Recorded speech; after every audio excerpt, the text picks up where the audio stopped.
I'm ready to go when you are. All right. And we go live in 3, 2, 1. And we're back. Boys are back in town. I just Googled if we could play that song and we can't, I'll get a copyright strike. So we're not going to play it. So you just get to listen to our nice theme. Yeah. That was made by yours truly. You're welcome. So we didn't get, we're back. Didn't get the boys back in town. So we were hoping. It's okay. I Googled and I could do Canon in D or Angels We Have Heard on High. Those just are available. Didn't fit the vibe. I don't think that fit the vibe that we were. I might play that in the end. We'll see. Yeah. Outro music is Angels We Have Heard on High. But we're back after the holiday. We had a pretty good holiday, I guess. William, did you have a good holiday? Yeah, it was pretty good. It was a nice break. Awesome. It was busy because you have family coming to town and you're doing stuff, pretty much every day. But it was good. Yeah, it was a lot of fun. Definitely enjoyed it. Good. We literally haven't talked in like 2 weeks, so we're just catching up too. So you guys are witnessing. Yeah, you're witnessing this. So yeah, it was a good break. I think good break from routine and now kind of getting back into the swing of things. So it feels nice. Yeah. Yeah. And a new year, man. 2022. Yeah. It's somehow we're already past 2021. I don't know how. I feel like everyone says that, but I still cannot. Can you believe the pandemic started almost 2 years ago? Yeah, I can. That's insane. I really can't. Like it's amazing. Yeah. Like I've been working from home for almost 2 years now. That's insane. And it's like I can hardly remember what it was like to work in an office. Like what was it like? I don't remember. Yeah. We started doing this before the podcast when we started just doing like some videos and attempted blogging. We're not very good at that, but we did that because of the pandemic. That's right. Yeah. And that was about 1.5 years ago. So, and I think it was exactly 1 year ago. I don't know about today, but 1 year ago this week that we started the podcast. I think so. Yeah, it was definitely January 2021. So yeah. But yeah, man, it's been good. It's gone by fast, but it's been fun. Yeah. Yeah. But we're gonna keep doing it, and we got some stuff planned for this year. We're kind of thinking about where we want to go direction wise as far as the podcast, and we may have some more content with you. We've been talking about doing almost like a course or like a I want to say a course, but maybe just like a series on our take of personal finances, kind of, take everything we've kind of been talking about, put it into a nice little wrapped up present for you, and just kind of share that out. We may do that on the podcast. We may do that as something separate on YouTube. We're not really sure yet. That's kind of the goal for this year, is do something like that, and then keep doing the podcast, keep doing episodes, and like to do some more interviews too. I've got a couple plans to do that. Yeah. But yeah, definitely emphasize we want to do more series things and knowledge-based things. Definitely emphasis on that rather than a course. Because I think course sounds like, okay, but how much? So it's going to be free. It'll just be regular content that we put out. But we just want to do more intentional, like specific content and maybe a specific subject that maybe we could dive into and give a little more of a formal, I guess, presentation of it rather than just a discussion. That's kind of what we do here on the podcast. So a lot of hopefully good stuff. Cody and I always go back and forth of like, it's just about time. Like this is a good thing for us that we enjoy doing, but the more we want to get out of it and more we want to put out there, it just means more time for us to kind of put into it. So that's the balance that we have to strike with everything else we have going on. So yeah. And when we started the podcast, we were like, you know what, if we just schedule and we do good with our work, we'll have more time in the future. Well, it's the future and we have less time than we did then. Yeah. That's always the thing, right? You're always like, well, I'll have more time later. And then you never do. Things are always busy. Spoiler alert. It's always going to be busy. So as a side note, we're not a movie review channel and podcast, but we should be. Well, we should get there one day. Maybe we'll add that on. But I feel like we have to talk like somewhat about Spider-Man. Do we give a non-spoiler review? Okay, real quick. Non-spoiler review. Did you like it or dislike it? Oh, I loved it. Okay, I liked it too. Yeah. I have criticisms, but I loved it. Yeah, it was one of those movies where the plot holes are abundant. I mean, they're plentiful. And the plot, everywhere. It's one of those like one size fits all things. It's like you can make it fit. They made it work. Like it wasn't designed to fit, but they made it fit. They knew where they wanted to go and they made things go that way. But at the end of the day, I'm not mad. I'm not hating on it. I don't mind. I thought it was pretty good. Yeah. So I liked it enough. I saw it twice. I have seen it twice as well. Yeah. I went and see it twice in theaters. And I will say the first time I saw it, it was kind of like processing, right? You're just kind of like, okay, that's what happened. That's where they're going with things. The second time, I'd say I think I enjoyed it a lot more. And I really appreciated the movie itself. And just how different it feels from a lot of the other Marvel stuff, especially lately. It just feels totally separate and really cool. Yeah. So just my appreciation for that really came out the second time I watched it. So if you haven't seen it, go see it once and then go see it again. Yeah. And I think you'll really appreciate it. Yeah. And I mean, we could give a spoiler review, I guess, if we wanted to like give a spoiler alert, but I guess we're going to try to not to. Try not to spoil we'll see. it. I figured, I don't know what the overlap is between Marvel fans and people who listen to our podcast. So I don't want to like get anybody upset. I don't know what the, is it a Venn diagram where it's the circles? Yeah. Is that what it is? Okay. Yeah. So I don't know what the Venn diagram is of people who watch Will and Cody and people who care about Spider-Man. I don't know if there's an overlap, but just in case there is. It might be how Cody and I an overlap, but it's just like tiny and it's just you and me. That's true. It could be it. Or maybe like two people that listen to this. Yeah. But anyway, I thought it was real good. Without going into detail, my wife didn't love the ending. It was very frustrating, rightfully so, for some people. That was tough. It's hard to not go into detail, but yeah. The ending is so important, though. It was very important, and I thought it was meaningful, but it's definitely difficult. Like you want resolution, you want clear resolution, and it leaves you hanging a little bit. Well, and it depends on like what kind of Spider-Man fan you are. Like if you're an OG Spider-Man fan, Spider-Man happened way before the MCU. You know, it was one of the first Marvel movies, if I'm not mistaken, and it was owned by Sony at the time. Back when, what's his name? Tobey Maguire. Yeah, Tobey Maguire did it. Yeah, and I think it was Raimi. Yeah, somebody Sam Raimi. did the Sam Raimi, and so Spider-Man is like, there's a certain process you have to go to be Spider-Man. And this whole like concept of the Spider-Verse is kind of new, but we're okay with it as long as every Spider-Man goes through that it has to go through loss, has to go through the different forms of grief. It has to discover what it means to be a Spider-Man, and has to have somebody dying saying, you know, with great power comes great responsibility. Right. And that's also this recognition. Yeah. This recognition of trying to justify the work that they want to do, and while also protecting those around them and that relationship. That's been key. So that's always a struggle between, you know, trying to pursue science or pursue a relationship or pursue friendship, and then trying to be the friendly neighborhood Spider-Man. Right. And so, exactly. And so in this case, this new Spider-Man with Tom Holland, we didn't see that because we just jump right into a Spider-Man with Iron Man. Right. And we all thought, okay, well, I guess Iron Man's the mentor. Iron Man is that Uncle Ben. And Iron Man did pass away. For all those that haven't seen that movie, it's been a year and a half. That's been a long time. You could spoil that. We'll spoil that one. But it really didn't have the same effect as like, you know, Tobey Maguire's or Andrew Garfield's passing of Uncle Ben. And then was it Aunt May for Andrew Garfield or was it was Gwen? Gwen was his moment. Yeah, that's right. And so Tom Holland just didn't have this, I guess, growing up moment. Or this moment of a lot of growing up moments in this movie. Yes. So this is good for Spider-Man fans. Yeah. That's not a spoiler, right? No, it's not. A little bit. And so you have to have it's just there's certain things that have to happen to be a Spider-Man, and Tom Holland did not have those things until this moment. And so got a lot of us, it was like we weren't big fans of the Spider-Man because it worked with the Avengers, and that's okay. But it was just like, it wasn't the same. Now we're all on board, or at least I'm on board. I'm okay with seeing more of this Spider-Man after what happened.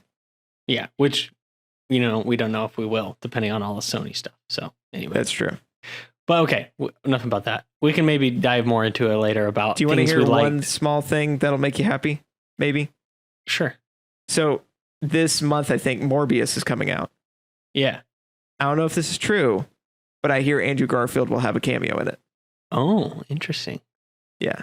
I've heard rumors that that might be happening, where he might make an appearance in movies in Sony. You know what I mean? Okay. Yeah. So I think Good stuff. if that In the plays Sony out, I side, think it'll work yeah. really well for Sony to keep Spider-Man and use Spider-Man, but not Marvel's Spider-Man, if that makes sense. I think that would be very MCU interesting. Spider-Man. Yeah, like they have. If Andrew Garfield's there, doing like a Sony Spider-Man, I'm hating on it. Yeah. And having that in the Venom verse and all that. Mm-hmm. So anyway, okay, we need to talk about money sometime. Money. Go back to I money. found an article by our friends at BuzzFeed. Classic articles from them. They really put out a lot of articles. I'll give to them credit for that. A lot of content. But one popped up in my feed today. And it was millennials are sharing their best money advice for Gen Z, and it seriously should be taught in school. So I thought, okay, worth a listen. So there's 25 things. This is from real people, at least they say, sharing their advice for the kind of younger generation. Me and you, I think we count as millennials, barely. Yeah. I think I'm barely a millennial, possibly first thing of Gen Z. It depends what year you want to use. Right. Well, we're fans of Tobey Maguire's Spider-Man, so I think that qualifies us as millennials. I think that does date us. So. Yeah. And our parents were stuck in the 80s most of our childhood, so 80s and 90s stuff you're pretty good with. So what I thought we could do is I was going to read these one by one, and we could give a quick reaction. Since there's a lot of them, we can just kind of do quick thoughts. And at the end, I thought we could wrap up with just like, is there anything you and I would add to this? Anything specific we would say we would give as advice? And obviously there's a lot of things, but maybe anything that stands out. Number one, it says, get tips on filling out your Fafsa. Fafsa. It's a tough word to say. Yeah. It's basically your student aid with the government. This person says, no one helped me, and I qualified for 0 public assistance, even though my parents were at the poverty line. Now I'm stuck with these private loans that can't be forgiven or consolidated. So that one should be pretty easy. What are your thoughts on that? As far as investing in applying for FAFSA stuff? Yeah, absolutely. That was like, our school had people dedicated to helping you. And that I don't think they were actually representative of the school. I think they were representative of the FAFSA themselves, and they were there to help you. Nice. And so, we had that. But if your school doesn't provide that, you absolutely got to get in on that, because that's basically what you qualify for as far as state, and maybe even federal aid in your tuition. Yeah, and that can help out a lot. It cut my tuition in half. Yeah, it's not like from what I remember, it's not like a scholarship where you got to go through a big process and everything. Writing up papers or applying and all that kind of stuff. It's kind of like just fill it out accurately and be detailed with what your situation really is. And if you need it, there's plenty there to help. Yeah. It could take a big chunk out of your bill just for filling out paperwork, because it's there. It's supposed to help people that need help. So, if you need that, definitely take the time. Don't overlook it and just be like, I don't know what they're, how much it'll be worth your time.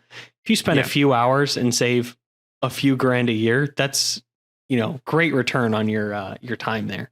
Yeah. And it's usually online, but if you need help, there's usually somebody there to help you. And even if you think you won't qualify, maybe your parents are a little above average in income or whatever, still do it. It's free to do, and it's always worth seeing what's available. Sometimes you may even get, just a few bucks off your tuition, but a little bit better than nothing. Yeah. So I definitely agree with that one. Most of these I've kind of gone through, and we probably will agree with most of them. I think most of them are good. Some of them are on the edge. And just so you guys know, Cody has not seen these. So just as a note, so these are completely cold for Cody. So it may take him a second to think about it. The second one was, I got a high limit credit card at 18 to help build my credit. It didn't take long to run up debt, and not only did I not have a way to pay it back, but I also lacked experience managing debt. When my Gen Z little brother turned 18, I suggested he get a secured credit card instead. So thoughts on getting a high limit credit card right at 18 without a job? Yeah. To pay it back. Right quick, the way the questions are being asked, is it a person who's a millennial saying what they had recommended to somebody who was Gen Z? Or they're saying a bad experience they had. So this is giving advice. So they're saying, I got a credit card at 18 to help build their credit, but they ended up overspending and didn't have any income to pay it off. So they're saying, don't do that. Okay. Yeah, absolutely. High credit limit means high debt potential. So yeah, if you don't have high income potential, that doesn't work well together. Yeah, it's not going to work well. If building credit's really, really, really important to you, a secured card is a pretty good way of doing that. You can get up $400 credit limit. Yeah. So the maximum amount of debt you could be in is $400. If that's important to you, I would go the secure route. I have a credit card, and when I applied, I qualified for way more than what I asked for. And so I purposefully told them to cut it to a point that I was comfortable with. And so that is a thing you can do. It doesn't have to be a secure card. But don't sign with anybody if you're going to get one. If you can't qualify for one, you can't qualify for one. And you just need to have that in your mind. If I can't qualify for one, then I will figure out a different way. Build some income, find other ways to qualify for a card if it means that much to you. And then go small, a couple $100, because that debt will bite you in the butt. Yeah, that's true. Yeah. So this was talking about how, for the secure card, it's kind of like you load money into it. It's a very low limit. What I would say too, if you're looking at it to build credit, you want to use less than your limit if you actually want to build credit. So don't think utilization. It's the figure that they look on. Lower utilization is actually better than full. If you're maxing it out every month, that's not going to reflect well. So what you actually want to do, if you want to look at it pure from a credit standpoint, a high limit's fine. Just don't spend that and know that you can't spend it. But to Cody's point, if you maybe don't have the income to match it, then settle for a low limit that keeps you in check, if that's what you need. But if you can kind of keep your own spending in check and you monitor it, a high limit's fine. Just don't spend it. That's the risk, is so if you're worried about that, especially say like 18, I think a low limit is fine. Lower that thing down. And then as you get comfortable and obviously get more income, you can raise it up, but don't spend any more than you usually were. So I'd say that's good. Next one, if you can start a savings account as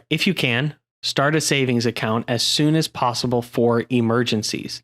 Even $10 to $15 a month can help when unexpected expenses and an unexpected expense pops up. This can help you avoid using credit cards for emergencies, or at least not putting so much on the card. Absolutely. Yeah, I think that was pretty easy. That's a great idea. No matter what financial plan you follow, if you're going to follow Dave Ramsey, you're going to follow anybody else, there's always a emergency fund involved, or at least there should be. If there's not, I would be concerned. And so, when you're really young, you may not have any debts. And so that's a perfect time to be building up an emergency fund, and then not getting into debt to pay off for those emergencies. And even if you do have some debt, it is smart to have a smaller emergency fund before you pay off that debt, kind of like that Dave Ramsey baby step system.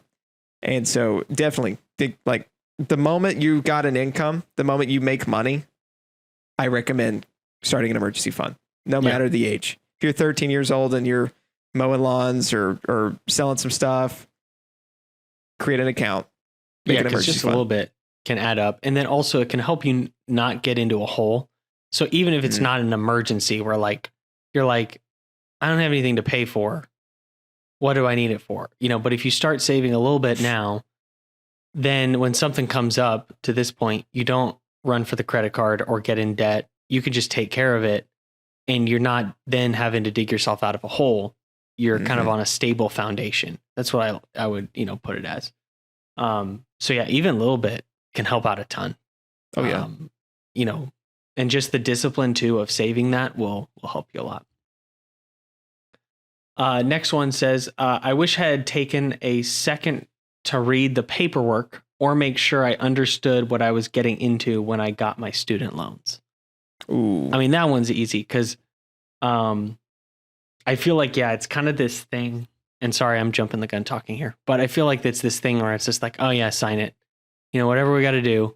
And you know, college is an awesome thing if you can do it. But to blindly sign up for all the things that could be in a document as far as when are you going to have to pay this back? What does the interest look like on when you have to pay it back? When does the interest start to accrue? You know, what are payments going to look like? Do you project that you can make those payments? Things like that would be important to know. You know what I mean? Before you kind of jump into something. Yeah, I remember in college, in between studying for a final, kid was, we were kind of helping him plan for his next semester. And he's like, man, I'm going to need to get some money to be able to pay for everything. And so he opened up the portal on the website for student loans. And so he started applying and he started calculating in his head, like all he was thinking is like, you know what, it may just be safe. I may just go a little bit more. You know what, let's just go ahead and do another extra 20 grand just to be safe. And it was a disaster. And what he signed up for was a lot. And I am sure he is still, you know, just now paying for it probably, and will be paying for it for probably 20, 30 years. So definitely know what you're getting into. It may be smarter to look at just slowing down. You know, if you're like, I can't do a full semester next year or can't do a full semester next semester. And you know, the course load's too much and I can't pay for it. Maybe, you know, go back, just do a couple of courses and see if you can pay for that with cash. Cause you know, yeah, you may slow down. You may not graduate as soon as you want, but never depend that, oh, you're going to get a degree right out of college, be able to pay all those debts back. Cause that is rare. Right. And you never know what could go on.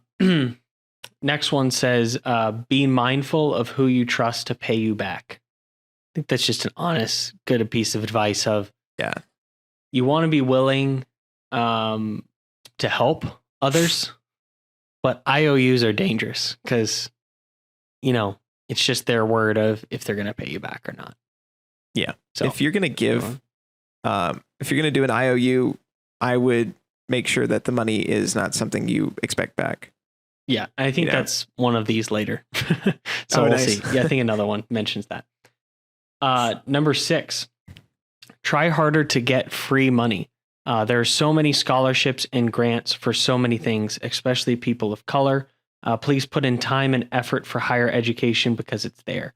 Even for a trade school, if college isn't your thing, try your best not to get too much debt too soon. Yeah, that's a given. I mean, you know, scholarships are everywhere. They're free to apply for. And depending on your background, your ethnicity, where you're from, you know, there's always scholarships for just about anybody of any walks of life. And they're there, apply for them, see if you get them.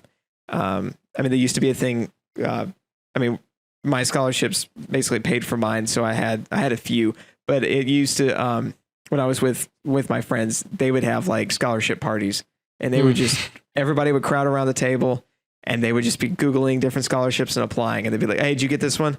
It's like, no, let me go ahead and do that one. Hey, that's $100. Hey, this is $1,000. And they would just rack them up. And so it's definitely worth it. Get your friends together, have a scholarship party, buy some pizza and go at it. Yeah, I think it's great advice. Like I say it all the time. Scholarships are amazing. Like I think again, we think college and we're like, well, I'm going to be in so much debt. What difference does it make? But when you're having to pay it back, then you're going to wish you had put a little more effort in on the front end, because that $1,000, to $5,000 a year makes a huge difference when you're looking at a total bill. So stacking those and just applying out, I mean, it's such a good way to spend your time before you go off to school. Yeah, it's free money. Just, the return on the hours you have to spend, it's great. So I can't recommend it enough. Number 7 says, I opened a credit card with a $7,000 limit in college for, quote, emergencies. By the end of my 4 years, it was maxed out because emergencies quickly started to mean pizza and beer. I'd say it's classic. I think we said that before, of like, beware the high limit if you can't control your spending.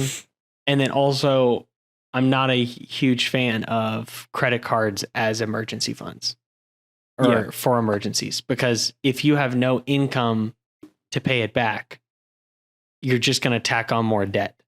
It makes the emergency worse if you can't pay that off. I think you would be in a better situation if you just had $1,000 in a savings account than a $7,000 credit limit on a credit card. Because then you're really going to be choosy about what those emergencies are. And as long as you don't touch it, you'll figure out ways to pay for the pizza and beer. Yeah, that's true. Because, I mean, sure, in a pinch, you could use a credit card to help out. But if you don't have any income to pay that off, it's just going to make the problem worse. Yeah, so that's really the thing. So I think I agree with you on that. This one's similar, so I'll just kind of read it. We can move on to the next one.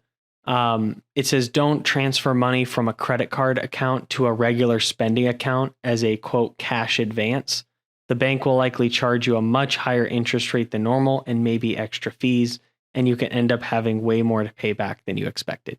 So that's a good way to avoid. I know that, because like, if you want it to pay for something that you normally couldn't with credit, sometimes you can move money from your credit to your debit or a regular like checking account, but there's a ton of fees with that and a ton of interest. So I think that's a good piece of advice of, don't plan on moving credit over to your checking account and covering stuff with that. Yeah, so I think it's pretty good. This one, I thought it was good. Number 9, they say, I borrowed pretty much all of my money in my 401k and IRA when I wasn't working and had to have surgery. Big mistake, big penalty. And when I read this one earlier, I was just like, ouch. I just, ouch, that hurts. Yeah, that don't pull out of your 401k. The rule of thumb is you only pull out of retirement accounts to prevent or to get out of bankruptcy. Right. Worst case stuff. Yeah. Like major worst case. Yeah. So I'd agree with that. I just think there's so many penalties, and then you're taking from your future to pay for now.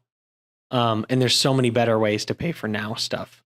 And to kind of get ahead of it, rather than taking away from all this hard work that you've done, putting funds over into the 401k and IRA.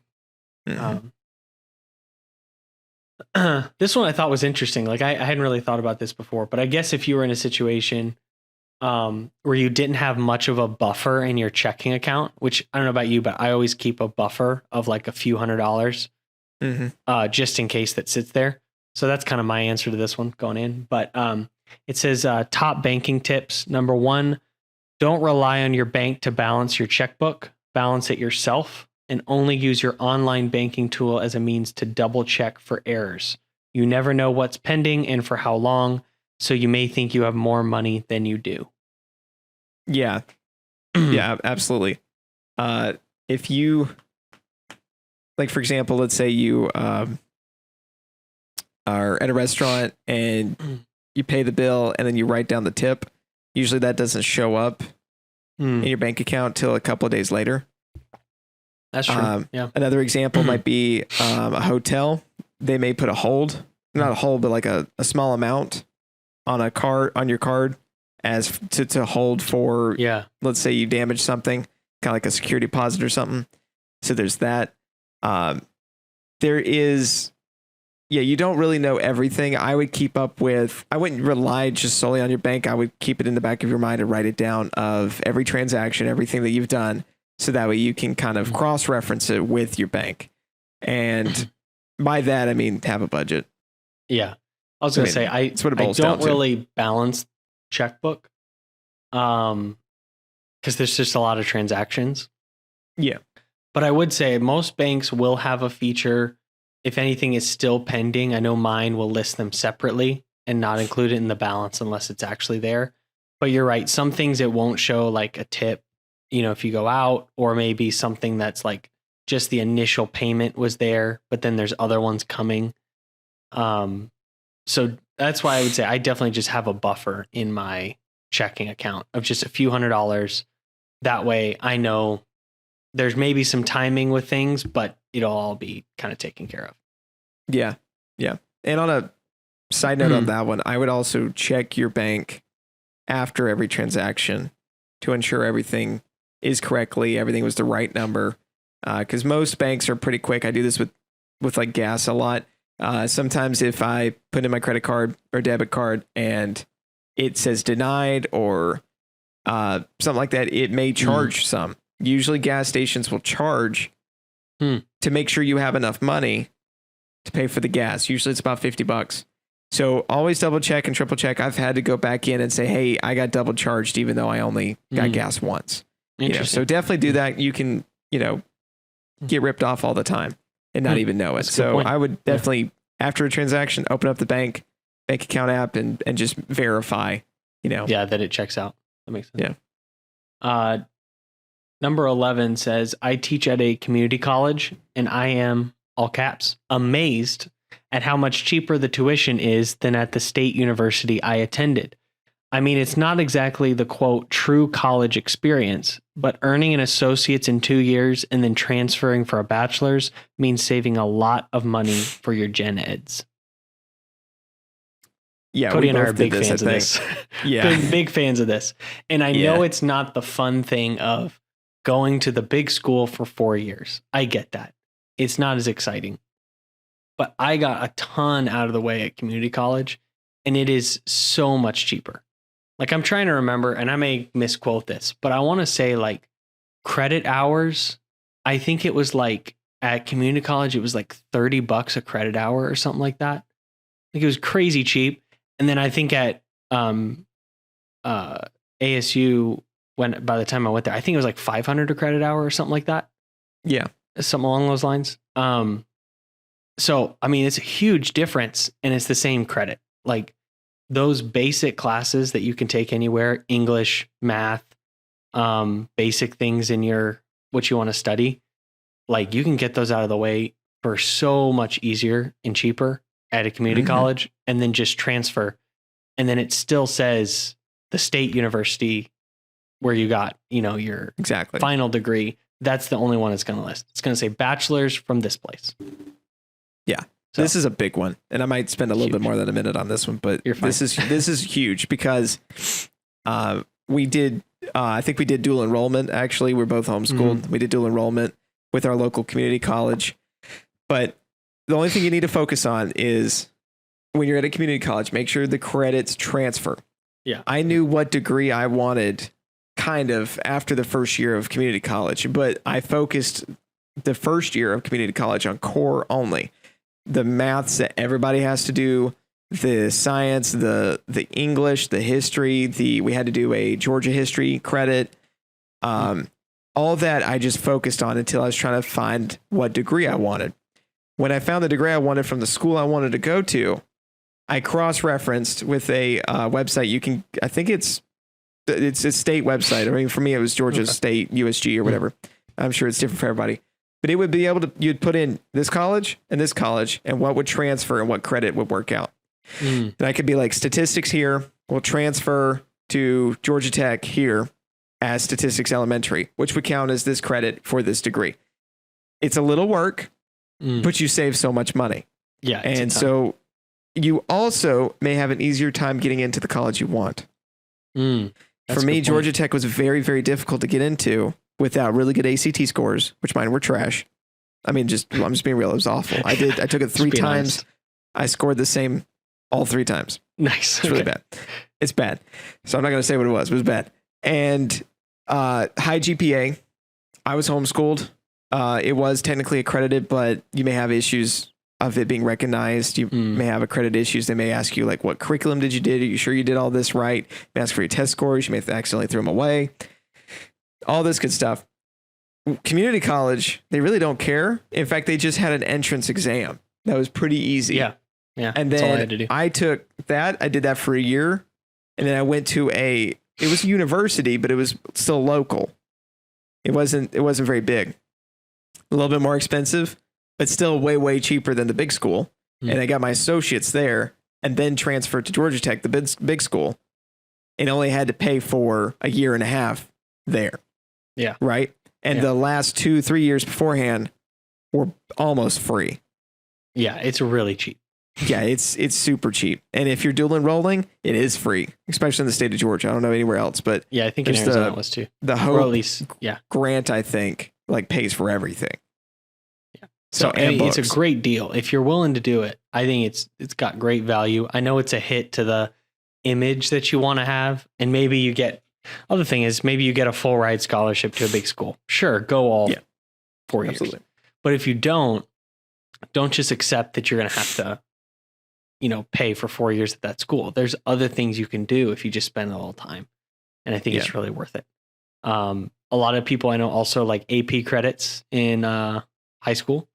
If you go to most schools, you can take AP classes, get some college credit. Those are other great ways, I'd say. So we're fans of this. You're doing this. This next one says, this one's another interesting one. It says, this is counterintuitive to the narrative, but there are ways to be able to afford to buy instead of rent. In some parts of the country, there are good first-time home buyer assistance programs, including grants to cover your down payment, which was the biggest hurdle for me. Thoughts on that, buddy? I mean, I don't really know the specifics. I'd need to see like I guess that would be good for just depending on your situation. For me, definitely, it's my goal is to mitigate how large my payment is every month, and so it'd be best for me to have a pretty good down payment, so that way my mortgage isn't too much. But I'm sure there's situations where that like grants and things like that could help you afford something like a house. And yeah, at the long run, a house is cheaper than renting. And so that one just depends on the situation. I have to see the situation, but definitely something to look into. Yeah, I'd say maybe look into it. I would just be wary of if you can't afford to get a regular loan for a house. Does that mean you can afford the house at all? You know what I mean? That's what I kind of think of like, maybe that's a good sign that you're not ready yet. And I hate to say that because I'm in the same boat of I was not ready to buy right away. It would have been taking on too much. And if something would have gone wrong, I wouldn't have been able to cover it. And I could have lost the house and stuff like that. So I'd say, there are definitely things to help you. But don't take on more than you can handle right out of the gate just because you can find a way to do it. But yeah, definitely, if you want an alternative, there's plenty out there to figure out a way not to rent. There's a lot of different tactics you can use for that. This one with number 13 says, never sign a financial document if you do not feel you can explain the basic concepts of it out loud to another person. We all think that we get it, but until we can give a quick rundown to another person, you may be overestimating your understanding. I think that's a good general rule of thumb for everything. I was going to say that. I think that's good for everything. Of you really understand something if you can teach it to somebody else. Yeah. So if you can take a concept and you really understand it and can communicate to someone else, that proves you understand it. If you can't, then maybe you don't understand it. So I think that's a good. Yeah, I'm for it. Yeah, I mean the only thing I can think of where that might not be the case is if you had like a really, really good lawyer and they understand it. Right. That's why you pay them. Maybe you'd be like, I don't quite understand it, but my lawyer's like really good. So that's all I'm that sure there's matters. some situation, right? But as a general rule of thumb, I think that's really good advice. Yeah, it's good. We're getting through these. I might have to do more of a speed run. We'll see. Number 14 says, if you start a business, have a tax accountant teach you what is expected out of you from the very beginning. I started a small side hustle that had unexpected explosive growth the second year. I successfully did my own taxes for the first year and used my basic knowledge to try and prepare myself for tax season the second year. Unfortunately, I miscalculated or misunderstood what I was doing and underprepared. I'm still paying back taxes on that 1 year, 5 years later, and it could have easily been prevented had I been wise enough to seek help from the beginning. I think that one just speaks for itself. Like, that's good advice. If you're going to do anything business related, the taxes are different. Don't just assume it's going to be the same. And don't just assume you can. We talked about this, I think, a few episodes ago. Don't just assume you could write everything off, now that you have a business. So talk to a tax expert, definitely. Yeah. And I would say not just business related, but even personal. Like, I'm sure there's a lot of people out there that did a little investing on Robinhood and maybe did some GameStop stock, AMC. Well, it's next year, tax season's coming up. Yeah. And, if you sold anything, if you had some, exactly. If you had some stuff sold or some crypto, that you sold, you made a little bit of money on Bitcoin or whatever, I would talk to a tax expert because I personally don't know that stuff either. And tax laws are changing all the time. Yeah. My rule of thumb is I only do my taxes if I only have a W-2. If I have more than that, if I've got a 1099, which one year I had 3 W-2s and a 1099, that was a weird year, as well as some investments, then I went over to my a tax guy, and it was only like $80. Yeah, you can get it plus pretty like cheap. $100 filing fee or something. So it's not bad. It's good peace of mind, and it's getting done right. So the only time I do my taxes, which I will be doing this year, is my wife and I would get W-2s in the mail. That's it. TurboTax can handle that. Yeah, that's what we do as well. I mean, it's simple. You just fill out the forms. That's it. Yeah. So I think that's good. Number 15 says, aside from the obvious student loans, avoid car payments. I know having the newest and coolest car when you're 18 to 22 can be tempting and enticing, but that's a purchase that immediately depreciates. Also, think of the trips you can take and memories you can make with this few hundred you saved over a few months. Absolutely. We talk about it all the time of that one avoiding those big depreciating asset purchases. Yeah. I understand the importance of, and I've heard this when I was in college, of I need something reliable. I can't have a junker that may not crank up and take me to school in the morning. Yeah. I understand that, but there's some good reliable used cars. If it says Toyota or Honda, it's probably going to go. Yeah. It's probably good. Yeah. It's probably fine. And so I think the new car, the whole reliability thing is kind of just an excuse to have a new car. Mm-hmm. And even a used car with payments, it doesn't take too long to save up a good $5,000. Right. And that'll buy you a decent car. Yeah. As opposed to spending $500, $600 a month.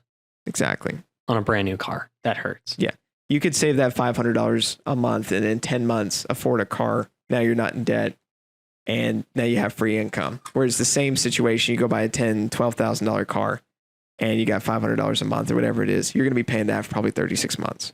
Yeah, it's going to be a while. So, I mean, if the math works out, where it's cheaper or it's a better alternative just to get a loan, but I might be fine with that. But don't just go out and buy a brand new car just because you can. Look for some cheaper alternatives. Yeah. I'm sure there's some even if you can still where finance it, but don't get a brand new car. You don't have to, financing it can be fine. But just don't get a brand new car just for the sake of it. A new car is one of the worst financial decisions you can make. Yeah. Just because the value is down by 30% once you drive it off the lot. This one I'm just going to read because we talked about it earlier. We kind of hinted at it, but it says, don't lend friends money, or at least don't lend it expecting to get it back. That's also a good thing. And then he's also said, and generally don't sign a lease with friends either. And I think that's very good advice. Yeah. If you're going to loan somebody money, make sure it's money that you're okay if you never get it back. And I think you said that earlier. Yeah. With that. Okay. We're getting there. All right. Pay off or pay more than the minimum on your credit card every month. If you don't, those interest rates really wreak havoc on what you owe. And then also use a debt calculator to see how much you'll end up paying if you only pay the minimum. And it's shocking how much of your money goes towards interest and not what you originally purchased. Yeah, absolutely. That's great advice. That's super good advice. Use a calculator. Just seeing it will make you want to pay more. Just a little bit extra payments per month is chipping away at that interest that's going to really hurt you if you just wait 10 years or whatever, how long it is. And so that's good advice. Yeah, definitely do that. I'm personally a fan of, if you have a credit card, pay it off every month. That's at least my thing. Yeah. Because no interest is better, than having interest. I mean, no interest is a great plan and a great way to do it. So if you can avoid it at all, I'd say it's great. Just pay off the whole thing if you can each month rather than just doing like a minimum.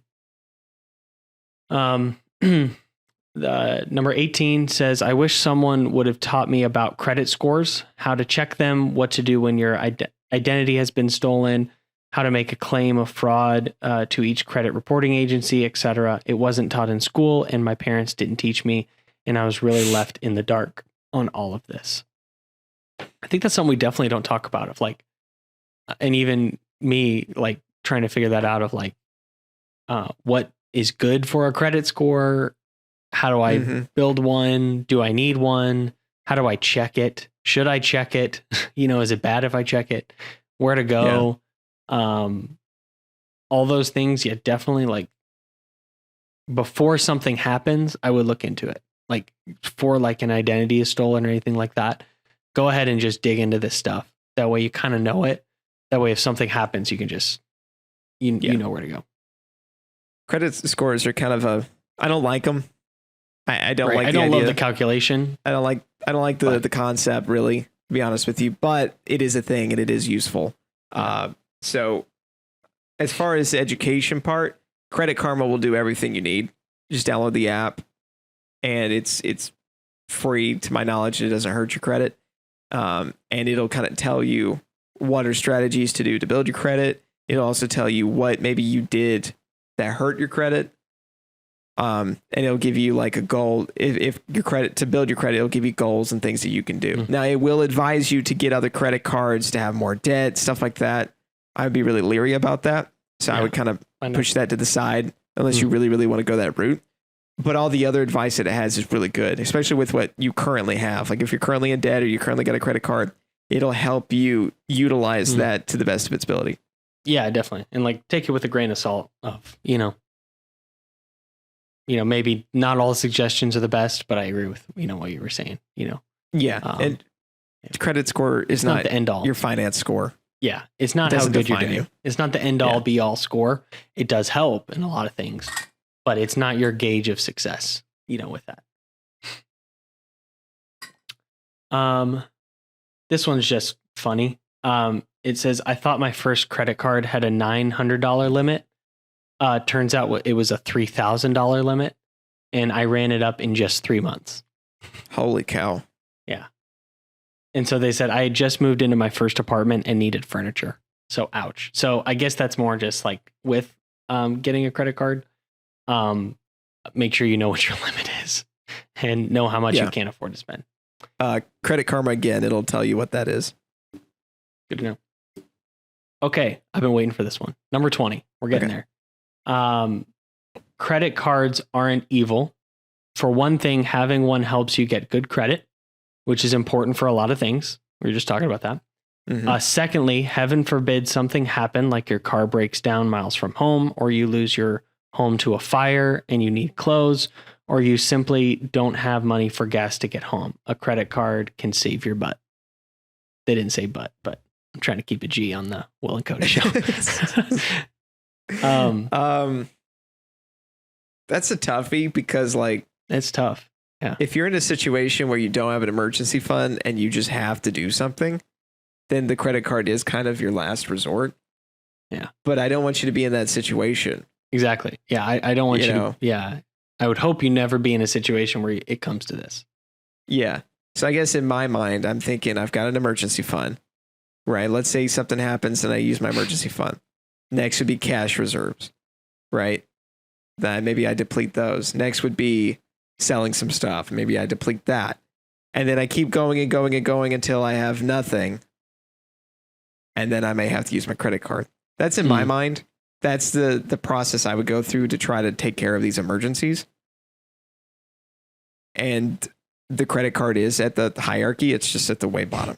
Yeah. Right? So I would try Really to set some layers above that credit card before, I wouldn't just have the credit card and say, this is my fallback. Yeah. You know I what I mean? totally agree. Don't make it part of your plan. It is a last resort, but don't make it your last resort. Yeah. Try to have other things. Yeah, I agree. And I mean, maybe in short-term things, like maybe you're waiting for money, you're going to get paid tomorrow, but you got to buy gas today. And you just it worked out. You just didn't have it in your checking yet. Like, okay, in those cases where it's an emergency, sure, that might help.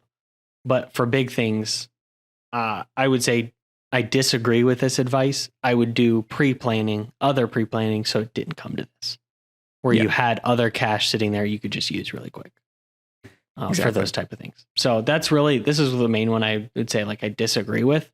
Like, I guess if it came to it, it'd be fine, but I would really do everything you can to avoid that. Mm-hmm. Okay, I realize we're getting late on time, so give me a quick agree, disagree. Sweet. Rapid fire. 21. Don't wait until after your 6-month grace period from graduation to start paying on your student loans. The interest accrued in those 6 months will literally destroy you, and it won't stop. Agreed. This is 100% agreed. That is like prime time. If you get a job right out of college, those 6 months, hustle as hard as you can, because once that grace period ends, the interest kicks in, and it just, even though you're not having to pay, that interest is churning as soon as you graduate. And so that 6 months later, if you haven't done anything, you're already deeper in the hole, and you got to climb out. Yeah, I said the sooner you get to it, agree, and the then I talk. better off you'll be. Yeah. I said a quick response, and then here I am talking. 22. Don't marry or settle down with someone who is hugely irresponsible with money. I think we always avoid talking about that, but I would agree.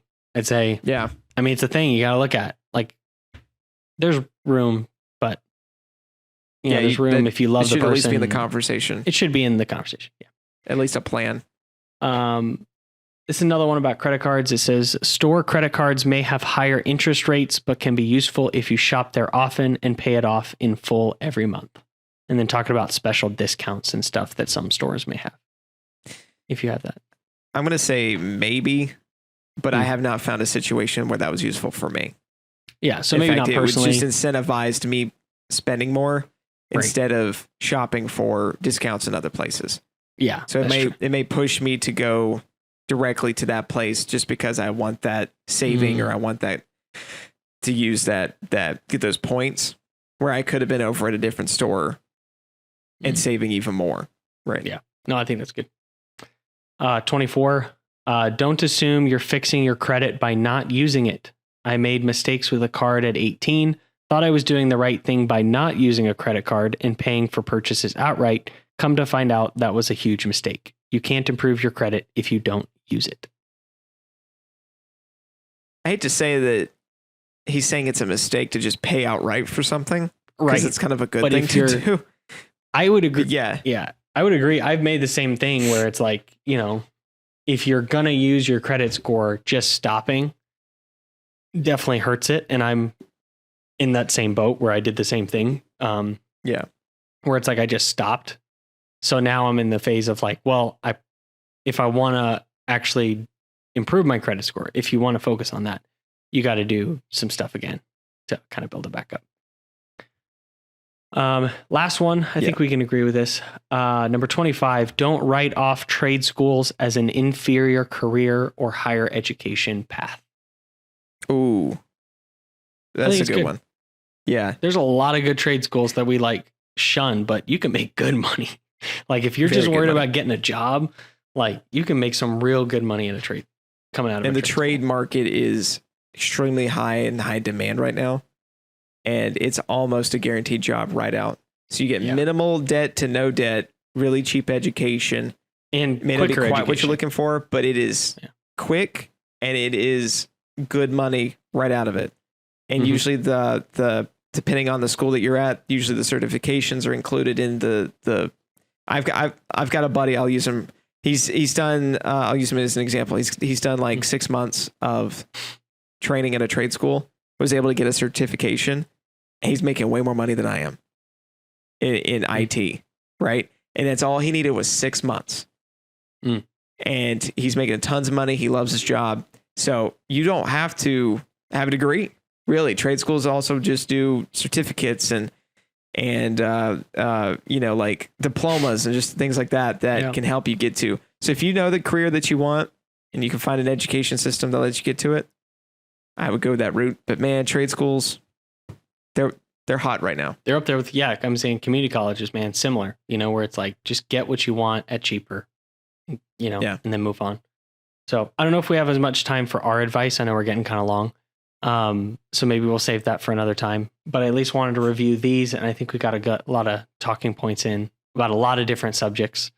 So if you have any questions on these, feel free to reach out to us if you want us to clarify an answer that we gave, or maybe you've got a specific situation that you want us to dig into. Feel free to reach out to us in that. But I think for most part, pretty good advice. A lot of lessons learned, very like practical things that people have gone through. And now it's like hopefully saving someone else from having to go through that. Yeah, absolutely. Yeah. So awesome. Well, appreciate that. We'll hopefully see you guys in the next week or two. Get the next podcast out. If you have any questions, go to our website, www.willandcody.com, and ask us a question there. Also, Spotify now lets you review podcasts. Oh, I didn't know that. Please give us a 5-star review. I gave us our first 5-star the other day. Wow, thanks, Cody. So we are 5 stars. And so I know we actually have a 5-star on Apple Podcasts, and I know who did that. Thank you very much. So if you're on Apple Podcasts, give us a review. But now on Spotify, you can also give us a review. That really helps us out. And just share. You can share. You can hit a little share button on Spotify or Apple. It'll go right to your Facebook, your Instagram, whatever. Just share it. If you think this is helpful advice, we'd love to spread the word and help as many people as we can. But anyway, we will see you guys next time. See you guys.